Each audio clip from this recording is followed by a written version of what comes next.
We all know that medication copays can be as low as $0 and as high as $2,000. So deciding upon a Part D plan is a critical decision.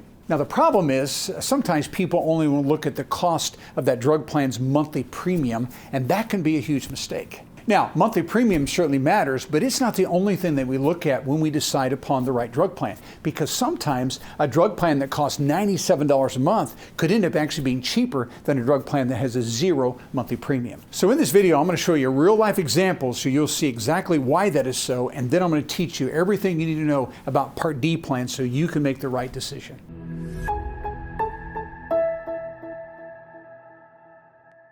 All right, so let's start by just talking about the different types of medication coverage within the Medicare system. I think most of you watching this know that Medicare has 4 parts to it: Part A, B, C, and D. And each of these parts actually is going to cover medications in some way. And let me show you the differences. So Part A would be this inpatient side of Medicare. So this is going to include being in the hospital, as well as in a skilled nursing facility. This is for someone that has a stroke and they go in for rehab, or maybe an accident or injury or something, they go to skilled nursing. So all the meds that I'm needing while I'm in the hospital or skilled nursing will be covered through the Part A of Medicare. Part B of Medicare is pretty much everything on the outpatient side of Medicare, and this would be for someone that, let's say they have an outpatient surgery. They're going to have meds during that surgery, pain meds after that surgery, but the whole point is anything that's happening on an outpatient basis where we have medications that are professionally administered. Okay, professionally administered. This could include chemotherapy, things like that that we're actually getting in a doctor's office type of a setting. Part B also actually covers some insulin. So whenever someone is on an insulin pump, the pump is called durable medical equipment, and the insulin running through the pump is also going to be covered through Medicare Part B. But the whole key is professionally administered meds are covered by A and B depending upon the setting of that medication. Now, let's talk about Medigap policies. Some of you are going to have those. And what a Medigap policy does, it actually is going to fill in what Part A and Part B did not cover. Part A covers first. Part B is, of course, going to cover first on these medications. But there's always going to be a balance of the bill. And so the medications that are covered up here are also going to be covered by the Medigap policy.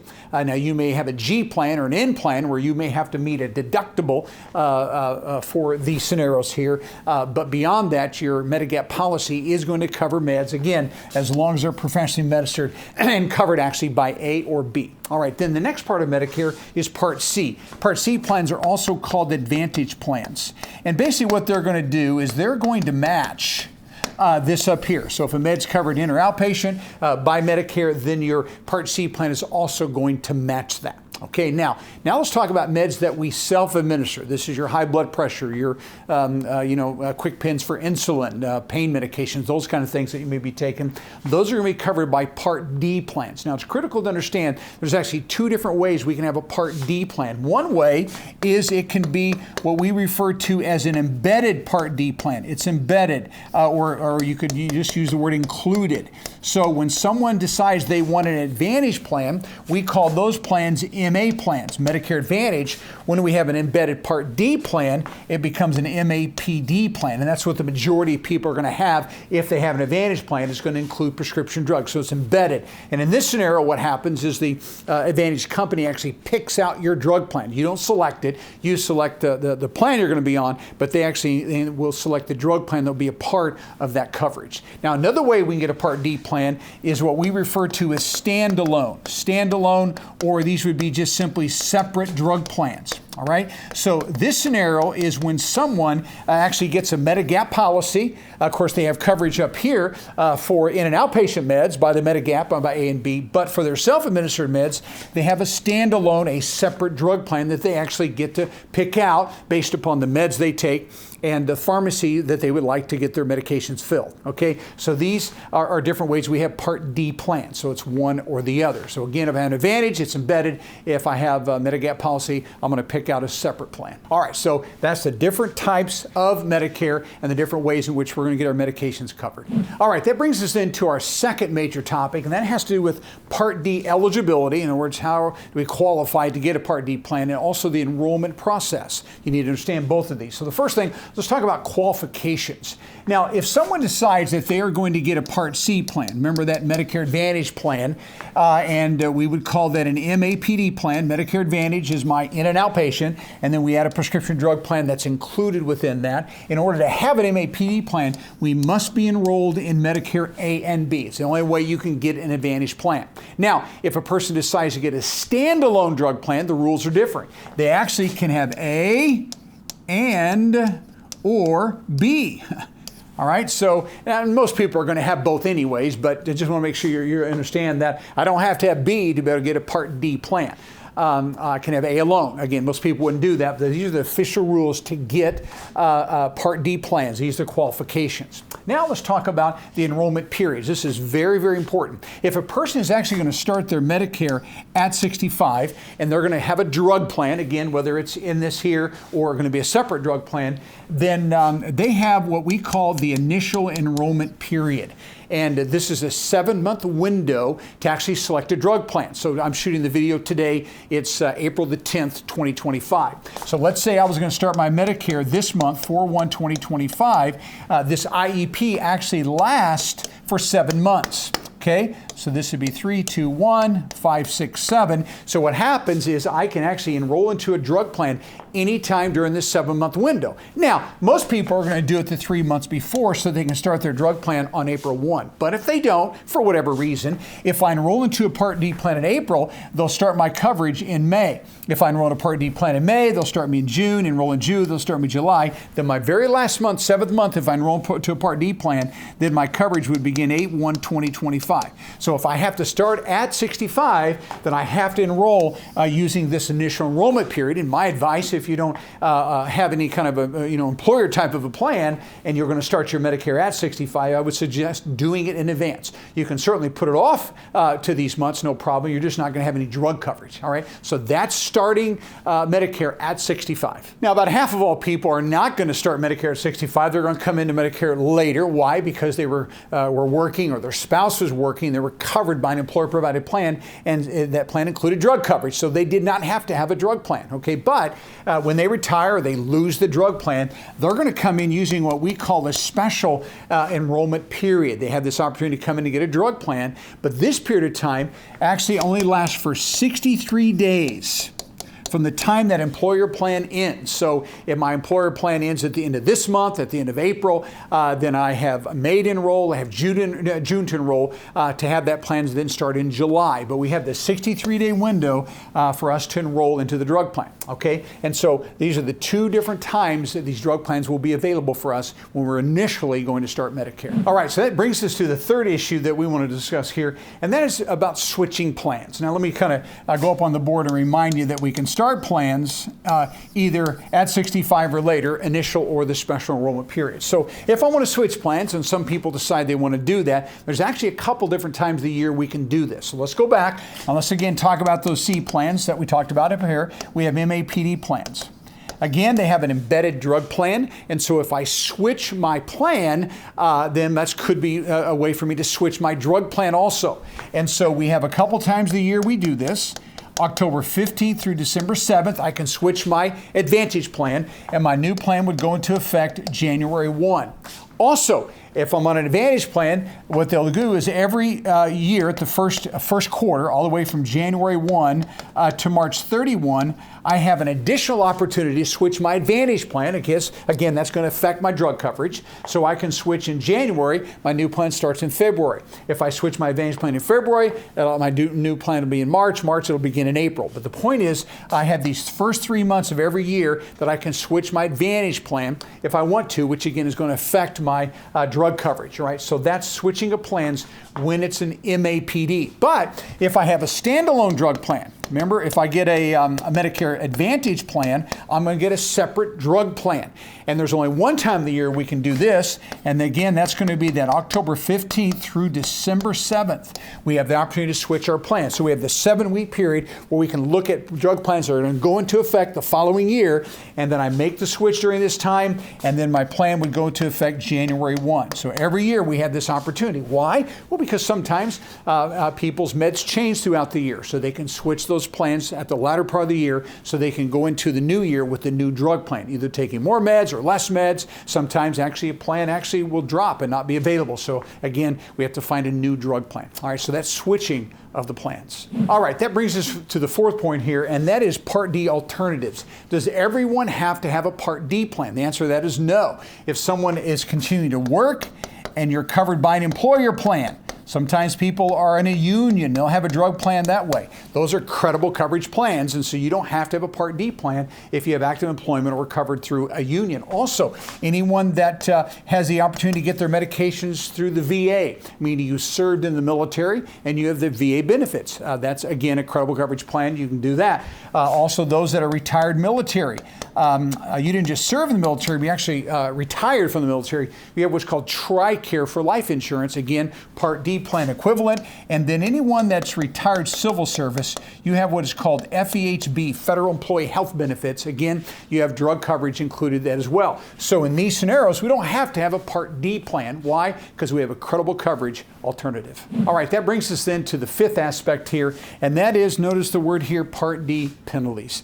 Sometimes there are people that take no meds, or maybe they take very inexpensive meds, and they say, what's the use of getting a Part D plan? I can get my meds cheaper by paying cash, or I can use a GoodRx coupon, or I can use, Mark Cuban's group, the Cost Plus Drug Company, and get those cheaper. And that is very, very true. You may be able to do that. However, the problem is if you don't take a Part D plan at 65 or when you retire at 67 or 69, whatever, what happens is those Part D penalties begin to accumulate. And right now, the Part D penalty is about 35 cents a month, okay? And so if I went without a full year of not having a drug plan, that would be $4.20 a penalty, and that's a monthly basis. So again, 35 cents a month times 12 gives me $4.20. And so if I'm on a drug plan that costs $20, now they're going to add a $4.20 penalty, and that penalty is going to be for life. All right, and so that's one of the reasons you want to get a drug plan.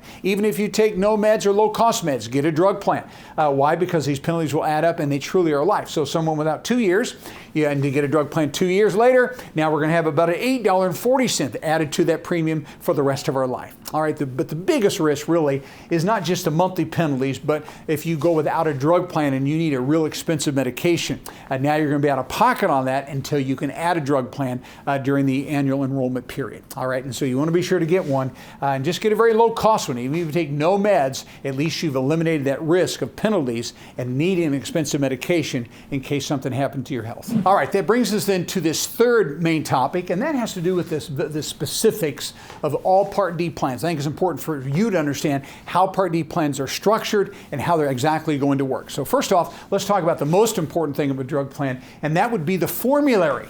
And the formulary is nothing more than a list of the medications that are covered by the plan. And the average drug plan is going to have about 2,500 medications that are covered in the formulary.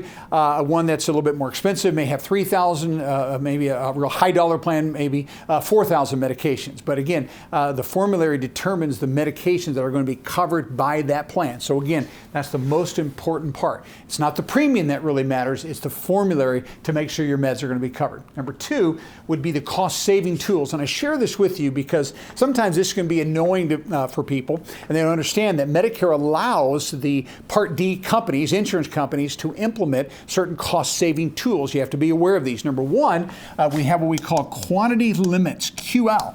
And that simply means that sometimes a medication, there can only be 30 pills in the bottle, or then maybe they'll fill a 90 supply of the pills, but it's just one a day. And so everyone likes their meds filled for 90 days, but sometimes that's not going to happen. If something is expensive or it's addictive, you're probably only going to get a month's supply of those. The second issue we deal with is what we call PA, or prior authorization. Whenever a medication is real expensive or it's addictive, the plan is not going to fill that until the doctor fills out a form saying this is why we need the medication.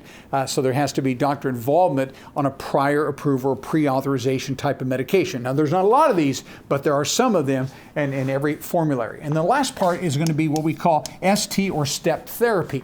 And this means that you have a certain medical diagnosis and there are many drugs that can be used to treat that particular disease or that condition. And some of those meds are low cost and some could be high cost because they're brand name. And so if it's a new condition, what's going to happen is the plan is going to make you go through step therapy. You're going to have to try the generic equivalent or the generic alternative meds before you get a brand name medication filled. Okay, it's just step therapy. So this gives the plan the opportunity to be able to make sure can you use these lower cost medications instead of having to have that expensive brand name. Okay, so all these plans are going to have these cost-saving tools. Then number 3 will be pharmacies. And there's actually 2 types of pharmacies. And we have what we call a preferred pharmacy. And then we have a pharmacy that's called standard.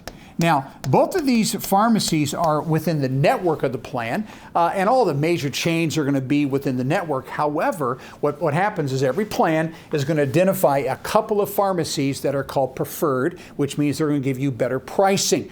You can go to the others for sure, but it's going to be at a higher price. And sometimes with generics, it's not a huge deal, but with brand names, this can be a big deal. And so you want to be paying attention. Am I going to a preferred pharmacy? Am I getting the very best price that I can? And again, there's no plan that's going to have all the pharmacies that will be preferred, but they will always identify a couple, usually 2 or 3 pharmacies. And if you can go there, it definitely could save you money if it is a preferred pharmacy. And then number 4, out-of-pocket expenses. Now, I have another slide next, but there are certainly going to be out-of-pocket expenses, and these come in a variety of forms. So let's go to the next slide and let me explain what you're going to be looking at for out-of-pocket expenses. All right, so just before we get into those out-of-pocket expenses, I want to mention something just real quickly. If you need assistance now, you can schedule a free appointment with one of our licensed agents here. A couple things about our company. Number 1, we're brokers. We're not captive or beholden to any insurance company. We write for multiple carriers. In fact, most of the carriers that you'd even want to go with, we actually write a business for them. But as brokers, we have multiple options, not just one. We're also unbiased. We write all the plans, supplemental plans, advantage plans, drug plans, and so we can approach this unbiased to make sure that you're getting the plan that's going to be in your best interest, not ours. And again, no pressure. We're here to educate you, to help you through this whole process, and we will give you all the enrollment assistance you want. A lot of people ask us to help them enroll into Medicare A and B, even start Social Security at the same time. Our agents know how to do all of that, and we'd be happy to assist with that to make sure it's done properly.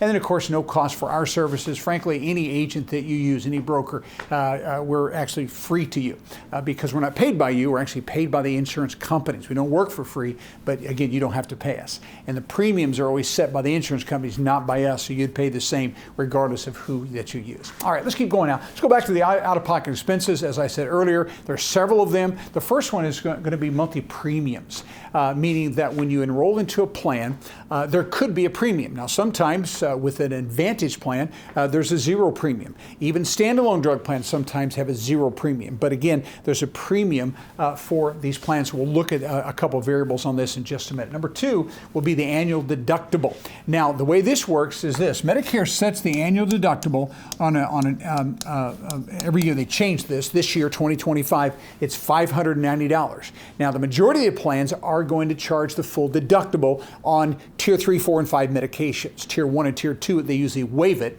But my point is Medicare sets it. So an insurance company can never have a higher deductible than that. They also can have a lower deductible. Sometimes we'll see them lower this. In fact, sometimes they'll even bring it down to 0. Now, that's not the norm for sure, but I want to make sure you know that it can never be above it, and they can reduce it all the way down to 0. The third aspect would be the copays. Now, copays are usually based upon what we call the tier of the medication. We have Tier 1 all the way up to Tier 5. And so depending upon what what tier your medication is rated at on that plan will determine what your copay is going to be. Obviously, the lower the tier, the lower the copay. Now, some medications are not just a tier number, they also have a coinsurance number. And typically, this is going to be about a 25% coinsurance. So if it's a $100 retail medication, if you have a 25% copay, 25% coinsurance, then that's what your copay will be. It's going to be based upon a percentage of the actual retail cost of the medication. So you have to be prepared for that. And then lastly, the max out of pocket. Now, this is one of the beauties today of all drug plans. Embedded in the Advantage or standalone drug plans, max out of pocket, this all started this year, 2025, is $2,000 for the whole year out of your pocket. So you could be on a medication that costs $10,000 a month, that'd be $120,000 for the year, doesn't matter. As long as that medication is in your formulary that we talked about earlier on that particular plan in formulary, then you'll not spend any more than $2,000 for the whole year. And this is also why I encourage people, even if you don't take meds right now, that could change in 3 months or 6 months, and you need a medication that, let's say chemotherapy pills, right now they're $7,000 a month. So if you have to pay out of pocket because you don't have a drug plan, it's $7,000 every month. But if you do have a Part D plan, the most you would spend for the whole year would be $2,000. Again, that's the max out of pocket for you. So regardless of how expensive those meds are, you'll never spend more than the $2,000. All right, that brings us now to this real life example. This is actually a client that I just helped last week. And so let me show you his particular situation. So first off, this was a list of the medications that he takes. Diltiazem, 120 milligrams, one a day. This is actually a blood pressure medication. This is an abbreviation for a medication called hydrochlorothiazide, HCTZ. He took 2 of those a day, 25 milligram. This is actually a diuretic, or it's a water pill. People who retain a fluid, this allows them to get rid of some of the fluid through urination. And so HCTZ, lisinopril, again, a very basic high blood pressure medication. And then warfarin is for prevention of blood clots. And so a blood thinner as well. So these are his 4 medications. And so again, we have lots of plans to choose from, and most zip codes anywhere from about 10 to 15 different plans available. And so what I'm going to show you here is with this list of medications, what was the best plan for him to be on and what would have been his worst decision. All right, so let's go through it. Now his first plan, what I mean by that is when we do an analysis to see what plan is going to be best, the software that's available through our company, through Medicare.gov, it takes all the drug plans in your zip code and it puts them in order of out-of-pocket cost and coverage of the medication. So it rates them all in order from 1 to 10 or 1 to 15 plans, however many are available. All right, so this showed up as first, and this plan here showed up as last, based upon these medications and the pharmacy that he wanted to go to. All right, so let's go through this one. This is actually called WellCare Value Script Plan, and so it has a 0 premium. Truly, there's no cost to the plan at all. And people ask me, well, how do they do that? Well, the government actually subsidizes these plans. So this particular plan is saying we'll take that subsidy that the government gives to us, that monthly premium that the government pays,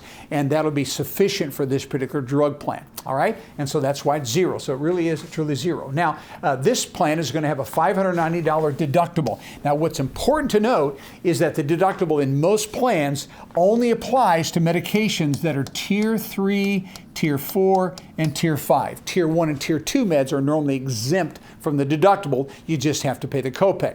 Now, his list of medications were all Tier 1 and Tier 2. So in his situation, with these meds, we didn't have to worry about paying the deductible. Now, remember I talked about pharmacies being preferred or being standard. Preferred, normally you're going to give a better price. And so for his meds, and by the way, I'm shooting this video, today is 4/10 of 2025. So when we look at these costs, what we're doing, we're saying from the end of the year, because I just wrote this drug plan last week, so to get to the end of the year, all these medications are will cost him only $40 out of pocket for the remaining of the year. And so that's at a preferred pharmacy. So whatever pharmacy was preferred, that's all he would spend for the rest of the year. So you can see why we had some low-cost generic medications. Now, if he went to a standard pharmacy, someone that was rated as standard, still in network but higher price, notice this. He'd pay an extra $243 a year for those same meds. And so what's the point? About $20 extra because of the pharmacy that he would choose. Now you'll notice here mail order was $45, actually a little bit higher than retail. But sometimes people like the convenience of mail order, so he could choose that. And so what I'm going to show you now is what would be his annual cost, because as I said in the beginning of the video, it's not just the monthly premium that matters. Yes, it's important, but at the end of the day, what I want to look at is, are my meds covered, and what will be my annual cost of those medications? All right, so we know that we have zero premium. We don't have to worry about a deductible with this medication list. He can get all of his meds for $40. So his annual cost for this plan, as long as he went to a preferred pharmacy, is $40 for the whole year.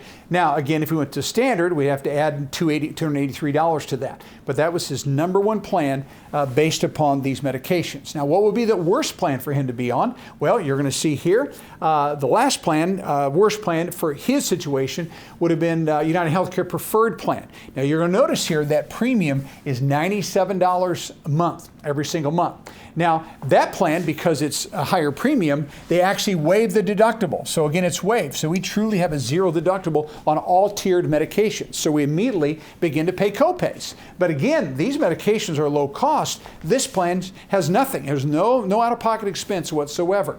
And so if he went to a standard pharmacy, which he wouldn't, but if he did, you can see it wouldn't be zero for the year, it'd be $417. Mail order was also zero. And so obviously no one's going to do this and then get their meds for zero. But the issue here is, again, we look at annual cost. So what's his annual cost? He's got $97. And so again, we have 8 months left in the year because we wrote the plan in April. And so we'd have $97 times 8.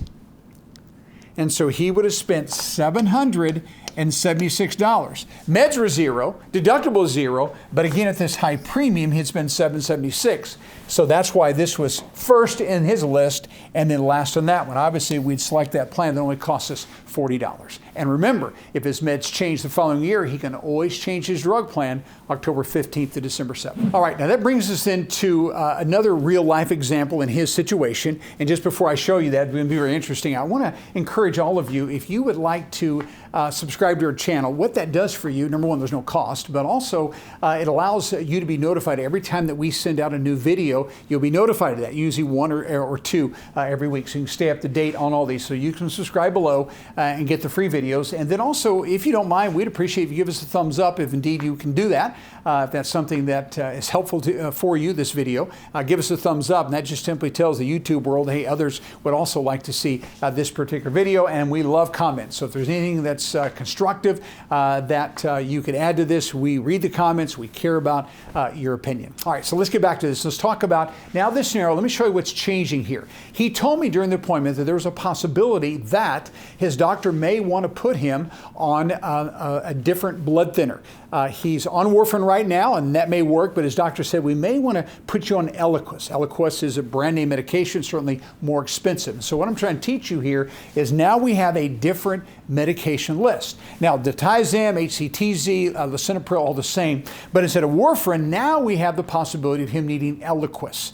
And again, I don't know if he's going to be on Eliquis, but we want to look at this as a scenario because these are kind of things that you have to be paying attention to. So again, by adding one medication, that's going to change the plans that are going to be first and last. All right. So remember before that WellCare Value Script Zero Premium was first with those medications, and United Healthcare Preferred is going to be last. But now you're going to see that has changed. Why? Because now we have a different medication. All right. Now let's look at that $97 plan. Now that we have Eliquis, and it's going to be the first plan. Expensive premium, but notice, again, no deductible. If he goes to preferred pharmacy, the meds for the rest of the year are only going to cost him $536.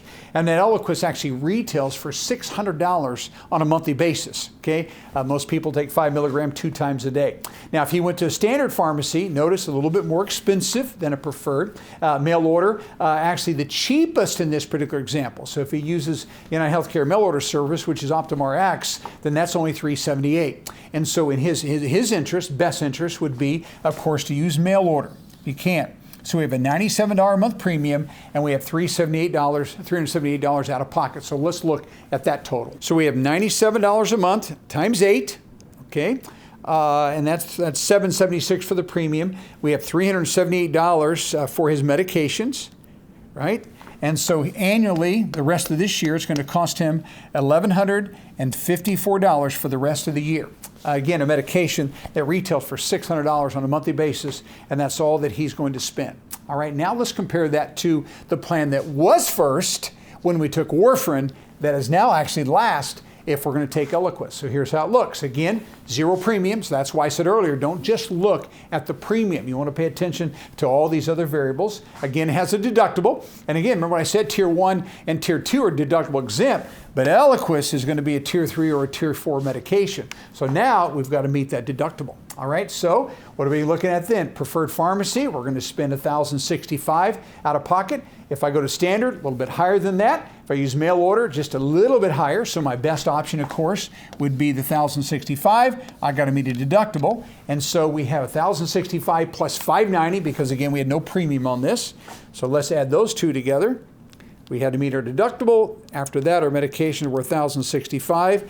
And so now we have on an annual cost $1,655. So in this example, what's going to happen? It's better to pay a higher premium, that $97, because doing so, I'm getting my medications for what, about $500 less for the rest of this year. All right, so, basically $60 a month. And for most people, that's going to be substantial. So again, with one medication list, that was first, but a different medication list, that becomes the very last plan that we'd want to enroll in. All right, so the bottom line is the monthly premium the only thing that matters? And the answer is no, it doesn't. We also want to look at where we're going to get our prescriptions filled and to make sure our medications are actually in the formulary. So all those things are important, not just monthly premium.